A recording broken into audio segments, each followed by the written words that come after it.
Nesse vídeo, você, mulher, vai entender o que é o treino fofo, como você não deve treinar para ficar definida. Até o final desse vídeo, você vai dizer adeus a esse seu treininho fofo que só te faz perder tempo. Se você está curiosa para saber o que é esse tal treino fofo, já deixa o seu like aqui nesse vídeo e se inscreve no meu canal para receber mais conteúdos sobre musculação. O meu objetivo aqui com esse canal é te levar até um corpo mais definido. Esse termo treino fofo é bem comentado por quem treina musculação. E o contrário do que muitos pensam, não é necessariamente treinar com pesos baixos. Então treinar com aqueles halteres mais leves ou com anilhas menores. Isso não significa que é treino fofo. Por quê? Porque o peso em si de um exercício é relativo. Para mim, um peso de 10 quilos pode ser pesado e para você pode ser leve. Ou o contrário, para mim um exercício, o peso de 50 quilos pode ser leve e para você pode ser muito pesado. Então, só o peso em si, sozinho, não significa que o treino é fofo. Caso você esteja começando, você ainda não tem uma força considerável, se você utiliza pesos pequenos, não necessariamente você treina fofo. Então, quais as características que dizem se o treino é fofo ou não? Eu listei algumas aqui e vou te passar uma por uma. Se o seu treino é cheio de descansos curtos, o seu treino é fofo. Eu diria que essa é a principal característica para deixar um treino fofo. Descansos curtos. Rafa, quão curto você está querendo dizer? Descansos de 30 segundos, 45 segundos e até mesmo de 1 minuto na maioria dos exercícios, sim, deixa um treino fofo. E por que isso? Porque quando você treina pouco, você é obrigada a diminuir a intensidade do seu treino. Então, se você era capaz ali de pegar 10 quilos para fazer 10 repetições, perto do seu máximo, se você descansar pouco, você não vai ter mais capacidade para, nas suas próximas séries, fazer 10 repetições com 10 quilos. Você vai acabar fazendo 10 repetições, depois 7 repetições, depois 4 repetições, o seu treino vai caindo o rendimento pelo seu descanso curto. Quando vai caindo, então, essas quantidades de repetições, ou para você manter 10 repetições, vai ter que ir diminuindo o peso. Então, na primeira série, você vai fazer com 10 quilos, na segunda série, você vai fazer com 7 quilos, e na terceira série, você vai fazer 4 quilos. Isso faz com que você perca intensidade no exercício. Vai deixando o seu treino fofo. Saiba que você deve descansar nos seus treinos o suficiente para manter a intensidade entre uma série e outra. Então, se você está fazendo ali uma série de 10 a 12 repetições, você tem que descansar o suficiente para em todas as séries, você com aquele peso que você escolheu, aquele peso que fica difícil entre 10 a 12, se mantenha, que você consiga chegar entre 10 a 12 nas 3 séries. Se você não está conseguindo chegar na segunda e na terceira série, mas na primeira você conseguiu, entenda que você está descansando pouco. Então o tempo de descanso vai variar entre o tipo de exercício, então a característica do exercício e também a intensidade do exercício. Então se é um exercício em máquina comparado com um exercício livre, provavelmente o exercício em máquina vai precisar de menos descanso do que o livre, porque o livre você vai acabar gastando mais energia, então vai precisar de mais descanso. Se é um exercício uniarticular, então que só move uma articulação, por exemplo, cadeira extensora, você vai precisar descansar menos do que um exercício multiarticular, como por exemplo o agachamento. Digamos o agachamento no Smith e a cadeira extensora.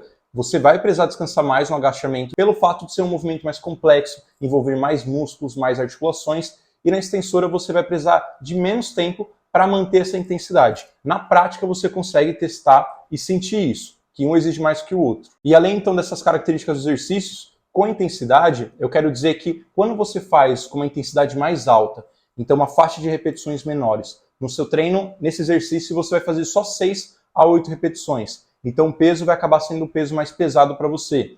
Você vai precisar de mais descanso do que se for um peso mais leve, do que se você fosse fazer 12 a 15 repetições. Quando você faz mais repetições, então com menos peso, você percebe que você precisa de menos descanso para fazer de novo aquela quantidade de repetições. E no geral, considerando essas características, você vai ver que o tempo de descanso que você precisa entre um exercício e o outro vai variar de 1,5 minutos até 3 minutos. Menos do que isso, então 1 minuto, 30 segundos, vai ser bem curto. Então vai ser um descanso curto, um descanso que vai deixar o seu treino fofo. E se você quiser deixar um padrão para ser mais certeira, se você não quiser ficar mudando assim para cada exercício, você pode deixar um padrão de 2 minutos em todos os seu treino, que você já vai ver que a intensidade entre uma série e outra tende a se manter.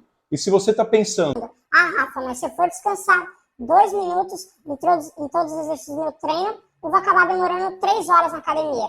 Isso indica que muito provavelmente o seu treino está muito grande, com muitos exercícios, está bem volumoso. Então, muito provavelmente esse seu treino está exagerado para você. Se você descansa pouco e tem 15, 12 exercícios no treino, se você descansasse mais e tivesse menos exercício no treino, 6, 7 exercícios no treino, você teria mais rendimento nesses exercícios, o estímulo no seu músculo seria mais eficiente por ter mais intensidade. A segunda característica que deixa o seu treino fofo é parar muito antes da falha, é parar muito antes do seu máximo. Você parar a série sem estar com nenhum esforço. O que eu quero dizer aqui? Que quando você vai fazer um exercício, você precisa estar se esforçando, você precisa estar gerando tensão no seu músculo. Então você precisa ou chegar na falha ou chegar perto da falha. Depende, é claro, da intensidade ali que você está escolhendo no exercício, da quantidade de repetições que está fazendo. Eu explico mais sobre isso em um outro vídeo que eu vou deixar aqui na descrição, onde eu explico o que é treino até a falha.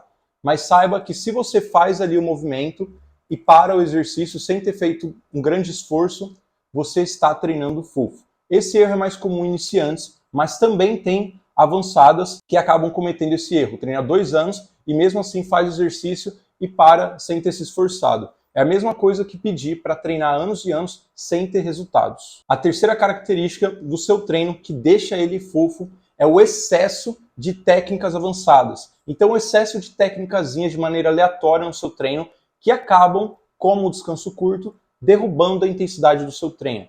Então você vai lá no seu treino e acaba fazendo os movimentos bem devagarzinho, bem lento, em câmera lenta, de modo intencional. Então não está fazendo devagar porque está pesado, mas está com peso que você consegue fazer rápido, só que intencionalmente você faz de maneira bem devagar. Isso te obriga a pegar menos peso, então diminui a intensidade do seu treino. Fazer vários bisets, então exercícios seguidos para o mesmo músculo, que acaba também fazendo com que você diminua a intensidade entre uma série e outra, entre um exercício e outro. Isso também derruba a intensidade do seu treino. Circuitos, onde você mescla vários exercícios, um seguido do outro, sem descanso, digamos 4, 3 exercícios um seguido do outro, onde você eleva muito sua frequência cardíaca e você não consegue render entre uma série e outra. E também circuitos onde você mistura exercícios de força com exercícios aeróbicos. Então, onde você pega ali e faz agachamento junto com esteira, cadeira extensora junto com bike. Quando você mistura ambos, você também acaba diminuindo a intensidade do seu treino. As técnicas avançadas, elas devem ser utilizadas de maneira estratégica no seu treino. Então, de uma maneira que não vão te prejudicar com relação à intensidade de maneira tão grande. Igual colocar técnica avançada o treino todo e toda a série. Realmente ali colocando na última série de alguns exercícios ou apenas nos últimos exercícios do seu treino, acaba sendo mais sábio. Que você acaba utilizando só para tirar o restinho de energia que está no seu músculo e não colocando no treino todo e deixando o seu músculo sem energia já desde o começo. Onde que era para ser um treino que ia render bastante, onde você ia fazer bastante força, você acaba fazendo pouca força por ficar toda cansada ali, toda queimando, ardendo, sem energia nenhuma. A quarta característica de um treino fofo é intensidade extremamente leve. Então, quando você faz ali mais de 25, 30, 35 repetições, então quando você tem um exercício onde você tem que fazer muitas e muitas repetições, nessa intensidade bem baixa, então você vai ser obrigado a pegar um peso bem baixinho, mesmo que você chegue até a falha, mesmo que você chegue até o seu máximo de esforço, então como eu comentei lá que precisa ter esforço, nesse caso aqui, mesmo com muito esforço, o estímulo para ganho de massa muscular, o estímulo para hipertrofia, para definição, acaba sendo inferior. Então também não compensa você trabalhar com pesos tão leves. Algumas pessoas acreditam que eu trabalho com pouquíssimas repetições, eu faço 30, 35 repetições para me poupar de lesão. Mesmo que tenha menos resultados, eu não quero me lesionar, então eu vou fazer com peso bem baixinho. E esse pensamento é um pensamento equivocado, porque mesmo com baixo peso, você vai acabar gerando um grande dano muscular por ter feito tantas repetições, vai acabar gerando bastante desgaste nos seus músculos, que com o passar do tempo, repetindo esse estímulo, você pode sim gerar uma lesão, igual se você treina com pesos mais elevados e acaba exagerando também em excesso de treino. Então, em ambos os cenários, se você tiver com um treino torto, que mais te desgasta do que te faz estimular o seu músculo, se recuperar, estimular o seu músculo recuperar, você vai acabar se machucando. Se seu treino é estimula o seu músculo, não se recupera direito, estimula o seu músculo, não se recupera direito, estimula o seu músculo, alguma hora você vai se machucar. Mesmo com peso mais pesado, mesmo com peso mais leve. Então, esse argumento aí de vou pegar peso mais leve para não machucar, é balela. E a quinta característica que deixa um treino fofo é aquele treino onde o único foco é sentir queimar tudo, é buscar o pump, é buscar ficar inchada. Você vai para academia não com o objetivo de ficar mais forte, mas sim com o objetivo de sair o máximo de inchada possível, de acordar no outro dia o mais dolorida possível. Quando você faz isso, você sim acaba diminuindo a intensidade do seu treino, acaba deixando um treino fofo. Como você faz isso? Como que eu comentei antes, com excesso de técnicas avançadas, descansos curtos, ficar fazendo pausa ali de maneira aleatória, fazer um movimento bem devagarzinho, um monte de técnica, tudo para sentir o músculo doer ali, no dia seguinte ficar doendo, ficar trocando também os exercícios toda semana, todo dia que você vai para academia você troca os exercícios. Isso também deixa um treino fofo, porque atrapalha a sua evolução, sua progressão de carga, atrapalha a escolha de uma intensidade adequada no seu treino. Você deve treinar buscando estimular os seus músculos, então escolhendo um peso que seja difícil quando você estiver chegando na faixa de repetições que está no seu exercício. Fazendo isso, você deve descansar bem entre as séries para que você mantenha esse ritmo, mantenha essa intensidade. E você deve, com o passar das semanas, buscar evoluir constantemente. Então, com a mesma programação de treino, você deve buscar aumentar um número de peso com a mesma quantidade de repetições. Então, uma semana você está fazendo com 10 quilos, na outra você vai fazer com 10,5 kg, na outra 11 quilos, na outra 11,5 kg, mantendo a mesma quantidade de repetições, digamos 10 repetições de cada semana, ou então aumentando a quantidade de repetições. Então, uma semana você fez 10, na outra você vai fazer 11, na outra você vai fazer 12, com o mesmo peso, 10 quilos, por exemplo. Então, o seu treino precisa estar evoluindo e não estagnado ou misturando um monte de coisa de maneira aleatória. Senão você só vai ficar girando num lugar sem ver evolução no seu corpo. E se você não quer ter um treino fofo, se você quer treinar de maneira realmente eficiente para ficar definida, para ter ganhos de músculo, para ter perda de gordura, sem perder tempo, ficando mais forte, eu te convido a clicar no link que está aqui embaixo e assistir a apresentação sobre o método de definição constante. A minha metodologia que pode te levar a ter um corpo bem definido. Vou te mostrar todo o caminho, desde um treino eficiente, desde alimentação, descanso, tudo o que precisa para você colocar em prática e colher mais resultados. Se você gostou desse vídeo, que foi bem direto ao ponto dessa explicação, deixa o seu like aqui, se inscreve no canal. Se você ficou com alguma dúvida, pode escrever e mandar aqui nos comentários que eu vou responder te ajudando. Fechou? Então eu vou ficando por aqui. Muito obrigado mais uma vez por me assistir. E mulheres, façam força!